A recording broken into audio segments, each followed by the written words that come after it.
முஸ்லிம்களின் முத்திரை.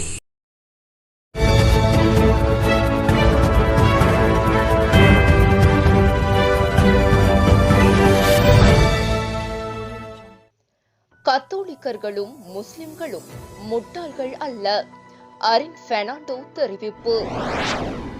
இலங்கையில் தயாரிக்கப்பட்ட உலகிலேயே முதலாவது வைரஸ் ஒழிப்பு முகக்கவசம் உள்நாட்டு சந்தைக்கு அறிமுகப்படுத்தும் திட்டம்.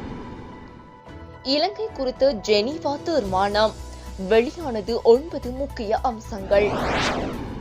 கொழும்பு நகரில் சுவாசிப்பதில் நெருக்கடி, மக்கள் அச்சத்தில். உடல்களை அடக்கம் செய்ய உறவினர்கள் முன்கூட்டியே சவப்பெட்டியை வழங்க வேண்டும், சுற்று நிருபம் வெளியானது.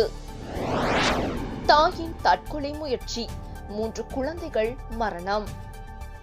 சம்பிக்கவிற்கு எதிராக குற்றப்பத்திரிகை தாக்கல். எமது முழுமையான செய்திகளை பார்வையிட சிலோன் முஸ்லிம் யூடியூப் சேனலை சப்ஸ்கிரைப் செய்து இணைந்திருங்கள். கத்தோலிக்க பூமியில் சடலங்களை அடக்கம் செய்ய தீர்மானித்து மீண்டும் பிரச்சினைகளை தோற்றுவிக்க அரசாங்கம் முயற்சிக்கிறது. ஆனால் இவ்வாறான செயற்பாடுகளில் ஏமாற்றமடைய கத்தோலிக்க மக்களும் முஸ்லிம் மக்களும் முட்டாள்கள் அல்ல என்று நாடாளுமன்ற உறுப்பினர் அரின் பெர்னாண்டோ தெரிவித்தார். கொழும்பில் உள்ள எதிர்க்கட்சி தலைவர் அலுவலகத்தில் இன்று நடைபெற்ற ஊடகவியலாளர் சந்திப்பில் இதனை தெரிவித்த அவர் மேலும் கூறுகையில், உயிர்த்த ஞாயிறு தாக்குதல்களின் போது கத்தோலிக்க மக்களுக்கும் முஸ்லிம் மக்களுக்கும் இடையில் முரண்பாடுகளை தோற்றுவிக்க முயற்சித்ததைப் போலவே தற்போதும் கத்தோலிக்க பூமியில் சடலங்களை அடக்கம் செய்ய தீர்மானித்து மீண்டும் பிரச்சினைகளை தோற்றுவிக்க அரசாங்கம் முயற்சிக்கிறது.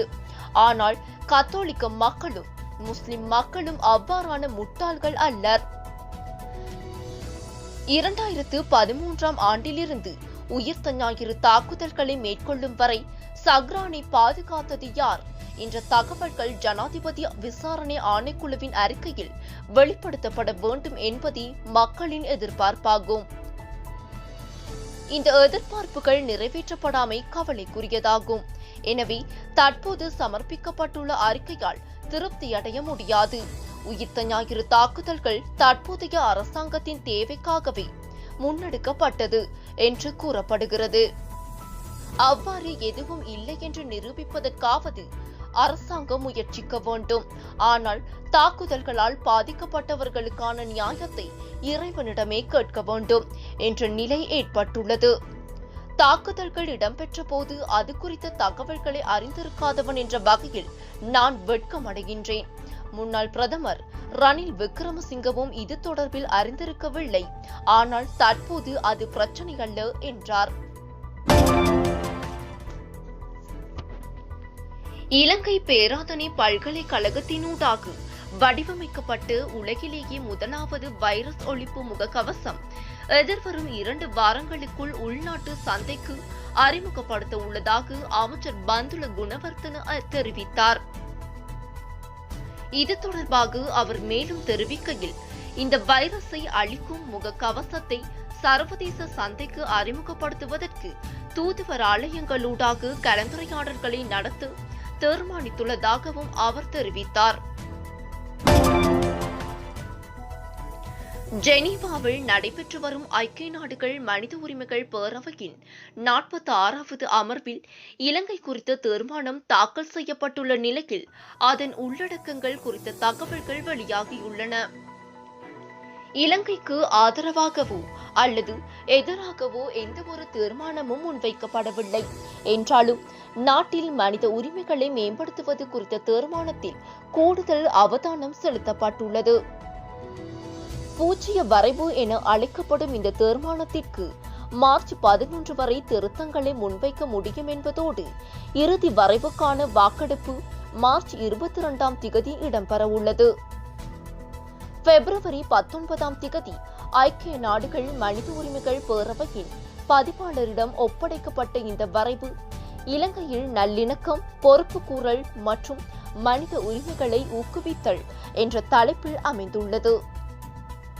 இணைத்தலைமை நாடுகளை உள்ளடக்கிய 6 உறுப்பு நாடுகளான கனடா, ஜெர்மனி, வடக்கு மெசடோனியா, மலாவி, மொண்டினுக்ரோ மற்றும் ஐக்கிய ராச்சியம் ஆகியன இந்த தீர்மானத்தை முன்வைத்துள்ளன.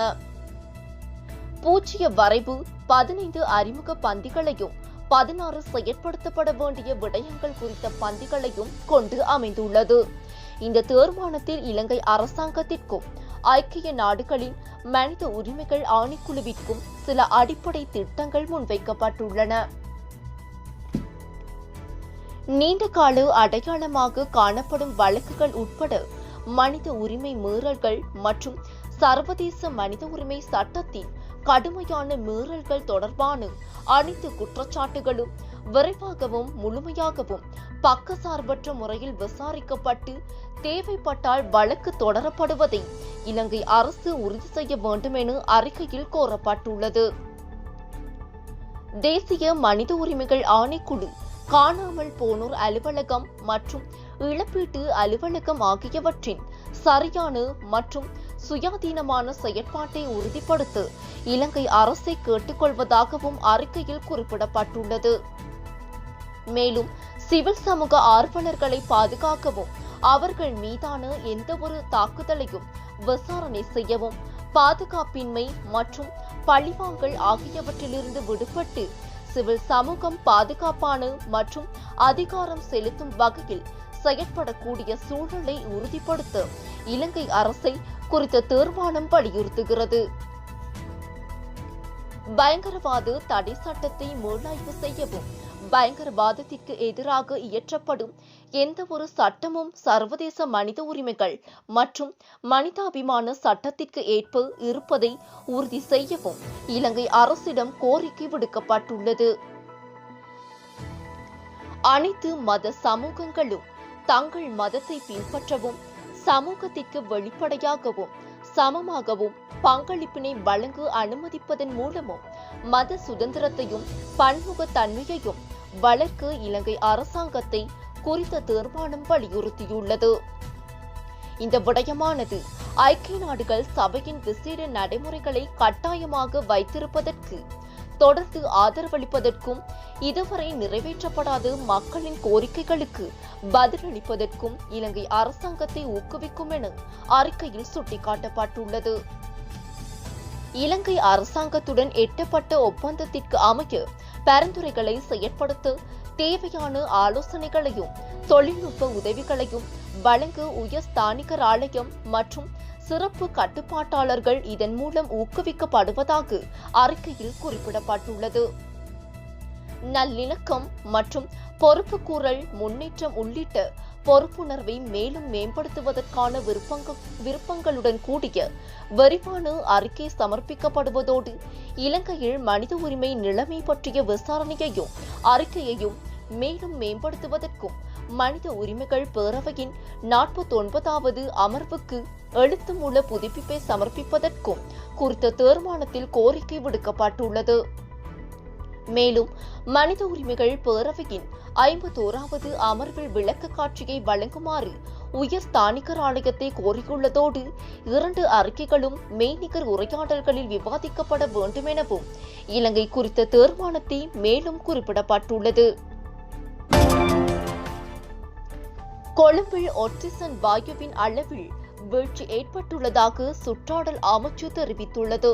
அண்மையில் மேற்கொள்ளப்பட்ட ஆய்வுகளின் மூலம் இந்த விடயம் கண்டறியப்பட்டுள்ளது. இதனால் கொழும்பு நகரில் வளி மாசடைதலை தடுப்பதற்கு சுற்றாடல் அமைச்சும் கொழும்பு மாநகர சபையும் இணைந்து கூட்டு நடவடிக்கையொன்றை முன்னெடுக்க உள்ளதாக தெரிவிக்கப்படுகின்றது. சுற்றாடல் அமைச்சர் மஹிந்த அமரவீர மற்றும் கொழும்பு மாநகர சபையின் மேயர் ரோசி சேனாநாயக்க உள்ளிட்டவர்கள் அதிகாரிகளுடன் முன்னெடுத்திருந்த கலந்துரையாடல்களின் போது இந்த விடயம் சுட்டிக்காட்டப்பட்டுள்ளது. கொழும்பு நகரின் ஆக்சிஜன் அளவினை நாள்தோறும் அளவீடு செய்யும் நடவடிக்கை மேற்கொள்ளப்பட்டு உள்ளது. கொழும்பு நகரின் சுற்றுச்சூழலை பாதுகாப்பதற்கு தேவையான நிபுணத்துவ மற்றும் தொழில்நுட்ப உதவிகளை வழங்குமாறு மாநகர சபையின் மேயர் ரோசி அமைச்சரிடம் கோரியுள்ளார். COVID-19 தொற்றினால் உயிரிழப்போரின் சடலங்களை அடக்கம் செய்வதற்கான வழிகாட்டி வெளியிடப்பட்டுள்ளது. இதன் பிரகாரம் கொரோனா தொற்றாளர் ஒருவர் மரணிக்கும் நிலையில் எவ்வித தாமதமுமின்றி அவரது உறவினர்களுக்கு உடனடியாக அறிவிக்க நடவடிக்கை எடுக்க வேண்டும். வைத்தியசாலையின் பணிப்பாளர் அல்லது அதன் பிரதானியினால் அடக்கம் செய்வது தொடர்பான எழுத்துமூல கோரிக்கை உறவினர் இடமிருந்து பெறப்பட வேண்டும். சுகாதார சேவைகள் பணிப்பாளர் நாயகத்தின் பிரதிநிதி ஒருவரை தொடர்பு கொண்டு இறப்பு அத்தாட்சி படிவத்தில் அடக்கம் செய்யப்படும் இடத்தை குறிப்பிட நடவடிக்கை எடுக்க வேண்டும். சடலத்தை வைத்தியசாலையில் இருந்து கொண்டு செல்லவும் முறையாக அடக்கம் செய்யவும் இந்த குறித்த ஆவணம் பயன்படுத்தப்படலாம் என தெரிவிக்கப்பட்டுள்ளது.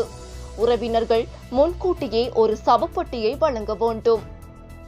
சடலத்தை கொண்டு செல்ல முன்னர் தனிப்பட்ட பாதுகாப்பு அங்கி அணிந்து வைத்தியசாலையினால் நியமிக்கப்பட்ட சுகாதார ஊழியர்கள் ஏற்கனவே ஒதுக்கப்பட்ட இடத்திலிருந்து உறவினர்கள் பார்வையிடுவதற்காக அந்த பகுதிக்கு சடலத்தை கொண்டு வர வேண்டும். சுகாதார சேவைகள் பணிப்பாளர் வழங்கிய வழிகாட்டல்களின்படி இக்கட்டத்தில் மாத்திரமே மத நடவடிக்கைகள் அனுமதிக்கப்படுகின்றன. சடலத்தை கொண்டு செல்லும் வாகனத்தின் சாரதி மற்றும் அவர்களுடன் செல்பவர்கள் அனைவரும் பொருத்தமான தனிநபர் பாதுகாப்பு அங்கியை அணிய வேண்டும். உரிய சுகாதார நிறுவனம் உறவினர்கள் அல்லது அங்கீகரிக்கப்படாத நபர்களால் நிழற்படங்கள், காணொளி மற்றும் வீடியோ அழைப்புகளை எடுக்க அனுமதிக்கப்பட மாட்டாது. கொரோனா மரணம் நிகழ்ந்த வைத்தியசாலைக்கு சென்று இறந்தவரை அடையாளம் கண்ட உறவினர்களில் இருவர் இரணைத்தீவில் அடக்கம் செய்யப்படுவதை பார்வையிடுவதற்காக மறுநாள் கிளிநொச்சி மாவட்டத்தில் உள்ள நாச்சுக்குடா கப்பலில் செல்ல அனுமதிக்கப்பட உள்ளனர். ஆயினும் குறித்த நபர்கள் கோவிட்-19 நோயால் பாதிக்கப்பட்ட நோயாளிகளாக இருக்கக்கூடாது. அடக்கம் செய்ய பிரதேசத்திற்கு பொறுப்பான சுகாதார வைத்திய அதிகாரியுடன் 2 உறவினர்கள் மாத்திரமே அனுமதிக்கப்பட உள்ளனர். சவப்பெட்டி திறக்கப்படக்கூடாது என்பதுடன் உறவினர்கள் அல்லது நெருங்கிய உறவினர்கள் எந்த ஒரு சூழ்நிலையிலும் சவப்பெட்டியை கையாள அனுமதிக்கப்பட மாட்டார்கள் என்றும் தெரிவிக்கப்பட்டுள்ளது. கிளிநொச்சி வட்டக்கச்சி பிரதேசத்தை சேர்ந்த தாயொருவர் குடும்ப பிரச்சனையின் பின்னணியில் தனது 3 குழந்தைகளுடன் கிணற்றில் பாய்ந்து தற்கொலை செய்து கொள்ள முயன்ற சம்பவம் இடம்பெற்றுள்ளது. சம்பவத்தில் 8, 5 மற்றும் 2 வயது குழந்தைகள் உயிரிழந்துள்ள அதேவேளை மீட்கப்பட்ட தாய் கிளிநொச்சி வைத்தியசாலையில் சிகிச்சைக்காக அனுமதிக்கப்பட்டுள்ளதாக போலீசார் தெரிவிக்கின்றனர். 2 பெண் குழந்தைகளின் சடலம் மீட்கப்பட்டிருந்த நிலையில் 2 வயது கைக்குழந்தையும் தாயும் உயிருடன் காப்பாற்றப்பட்டிருந்த போதிலும் வைத்தியசாலையில் வைத்து குழந்தை மரணித்துள்ளதாக விளக்கமளிக்கப்பட்டுள்ளது. 2016ஆம் ஆண்டு ராஜகிரிய பகுதியில் ஏற்பட்ட விபத்தில் இளைஞர் ஒருவரை பலத்த காயமடைய செய்த குற்றச்சாட்டு தொடர்பில் முன்னாள் அமைச்சர் பாட்டாளி சம்பிக்க ரணவிக்கவிற்கு எதிராக மேல்நீதிமன்றத்தில் இன்று குற்றப்பத்திரிகை தாக்கல் செய்யப்பட்டுள்ளதாக தெரிவிக்கப்படுகின்றது.